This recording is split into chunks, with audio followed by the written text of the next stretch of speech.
चाहते हैं या विधायकों की अंदर की बगावत है, ये सारी चीजें थोड़े समय बाद स्पष्ट होंगी। लेकिन ये जरूर है कि उत्तर प्रदेश में बीएसपी की राजनीति को पूरी तरह से इसने हिला दिया है। और मायावती जैसे पहले शुरू में इनके विधायक टूट जाते थे, जब वो मुख्यमंत्री नहीं बनी थी उससे पहले भी बसपा में कई बार टूट हुई, और उसी तरह से ये मामला फिर दिख रहा है कि उनकी अपनी पार्टी पे पकड़ कमजोर होती जा रही है, क्योंकि उनके विधायक लगातार छिटक रहे हैं। आज अगर ये पांचों विधायक आपत्ति अपनी दाखिल कर चुके हैं, रिटर्निंग अफसर इस पर निर्णय लेंगे, तो फिर राहुल बजाज का जो है निर्विरोध इन 10 प्रत्याशी रह जाएंगे और 10 सीट है तो 10 का निर्विरोध चुना जाना तय हो जाएगा और बीएसपी इसमें घाटे में चली जाएगी। असलम रायनी जो बहराइच से, माफ करिए, श्रावस्ती से विधायक हैं, वो पहले ही बगावत कर चुके हैं, वो बहुत पहले से बीजेपी के साथ हैं। अब उनके दस्तखत कैसे रामजी गौतम के फार्म पर करा दिए गए, ये अपने आप में बड़ा आश्चर्यजनक है, क्योंकि बीएसपी के 2 विधायक असलम रायनी और अनिल सिंह ये बहुत पहले से ही बीएसपी के खिलाफ जाकर बीजेपी के समर्थन में हैं और पूरा पार्टी जानती है, उत्तर प्रदेश के राजनीतिक जानकार लोग भी जानते हैं। तो फिर ये उनका प्रस्तावक में नाम आना अपने आप में बड़ा आश्चर्यजनक है।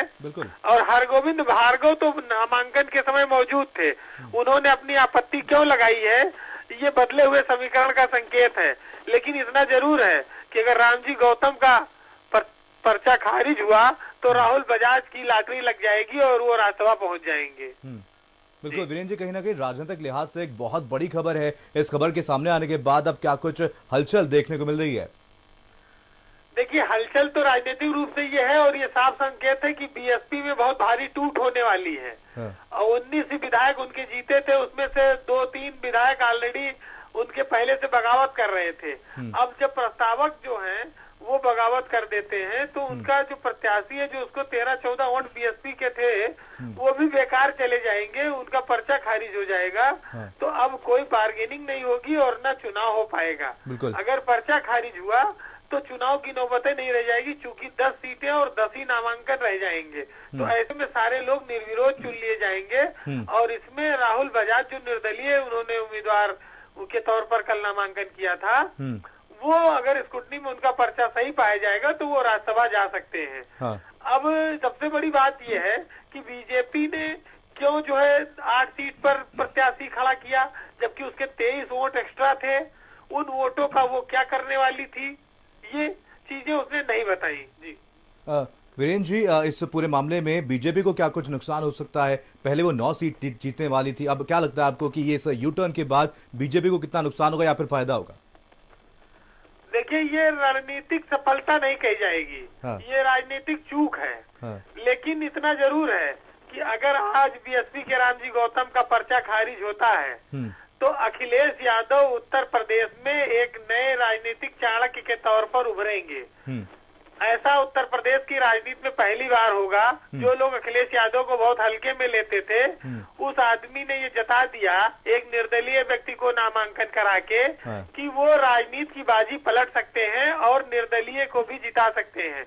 मुलायम सिंह उत्तर प्रदेश की सियासत में करीब 38-40 साल तक धुरी रहे हैं और समाजवादी पार्टी को हमेशा केंद्र में रखते थे और रणनीति तय करते थे।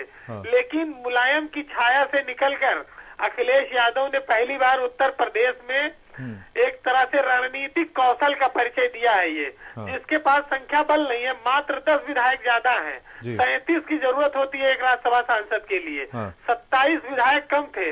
अगर उसके बावजूद राहुल बजाज राज्यसभा के लिए निर्वाचित हो जाते हैं तो ये राजनीतिक और रणनीतिक जीत किसकी होगी? ये अखिलेश यादव की होगी। और उन्होंने जिस कौशल से ये हैंडल किया, ये बीजेपी को बहुत भारी नुकसान है, डैमेज है। बीजेपी या तो डर गई 9वां प्रत्याशी खड़ा करने से, या तो बीजेपी ने बीएसपी से समझौता कर रखा था, कोई अंडरस्टैंडिंग थी पर्दे के पीछे। इसका खुलासा भी हो जाएगा और हो रहा है। जिस तरह से 5 विधायकों ने पलटी मारी है, बगावत की है, तो ये बीजेपी के सामने अभी उपचुनाव की चुनौती है, बिहार की चुनौती है और उत्तर प्रदेश अगला राज्य है, सबसे बड़ा राज्य है। और यहाँ पर वो अखिलेश यादव को कमजोर करने के बजाय अखिलेश यादव पलटकर वापस मजबूत तौर पर आकर खड़े हुए हैं। तो ये कहीं न कहीं दर्शाता है कि यूपी में राजनीतिक समीकरण तेजी से बदल रहे हैं। अगर एक गलती बीजेपी करती है तो उसका फायदा विपक्ष कितना तेजी से लेता है। बिल्कुल। वीरेंद्र जी, आपसे समझना चाहेंगे, जैसा कि आपने बताया कि अब आने वाले चुनाव भी हैं, इससे पहले उपचुनाव भी हो रहे हैं, क्या लगता है कि इस जो बड़ा बदलाव यहाँ पर रणनीतिक बदलाव देखने को मिला है, उससे आने वाले उपचुनाव और साथ ही साथ आने वाले 2022 में विधानसभा चुनाव पर क्या कुछ असर पड़ सकता है? देखिए, विधानसभा चुनाव पर असर पड़ेगा, निश्चित पड़ेगा। हाँ। क्योंकि ये जब बीजेपी के पास 23 वोट एक्स्ट्रा थे, वो बेकार चले गए। हाँ। और विपक्ष का कैंडिडेट चुनाव जीत के चला जाएगा, तो उत्तर प्रदेश में इतने बड़े बड़े नेता और देश में बैठे हुए जो बीजेपी के रणनीतिकार हैं, वो किस मुंह से जवाब दे पाएंगे अपने पार्टी के उच्च अधिकारियों को, हाईकमान को।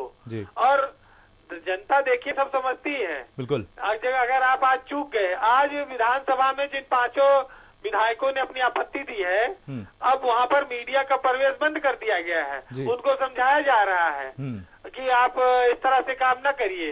तो बीजेपी डैमेज कंट्रोल में लगी है। हाँ। क्योंकि समाजवादी पार्टी कैंडिडेट न जीतने पावे, उनका समर्थित न जीतने पावे, भले बसपा जीत जाए। तो ये इनकी रणनीति है। क्योंकि अगर बसपा का प्रत्याशी का पर्चा खारिज हुआ तो बीजेपी की भी बेइज्जती तय है। बिल्कुल। वीरेंद्र जी, यहाँ पर खबर ये भी आ रही है कि टंडन हॉल को बंद करा दिया गया। आपको क्या लगता है, क्या वजह हो सकती है जिसके चलते इस हॉल को बंद कराया गया? देखिए, ये महाराष्ट्र की तरह हो जाएगा। हाँ। कि बहुमत था नहीं और रात के अंधेरे में शपथ दिला दी और 2 दिन में सरकार गिर गई। हाँ। आज 23 वोट इनके फालतू चले जाएंगे विधायकों के, और इनके कैंडिडेट भी नहीं जीता, और जिसको ये चाहते थे मायावती के कैंडिडेट को भी नहीं जितवा पाए। हाँ। और अखिलेश यादव अपने निर्दलीय समर्थन से अपना प्रत्याशी जिता लेंगे। तो बीजेपी की ये बहुत बड़ी राजनीतिक हार होगी। ये लड़ाई दिल्ली तक की है, ये आसान नहीं, इस पर सबकी नजरें हैं। ये कोई आपको रोकना चाहूंगा नहीं है उत्तर प्रदेश में। और अगर चलिए वीरेंद्र जी, आपको रोकना चाहूंगा। सीमा हमारे साथ, हमारे संवाददाता विधानसभा से लाइव जुड़ गए हैं। सीमा, यहाँ पर क्या कुछ चल रहा है, क्या वजह है टंडन हॉल को बंद कर दिया गया?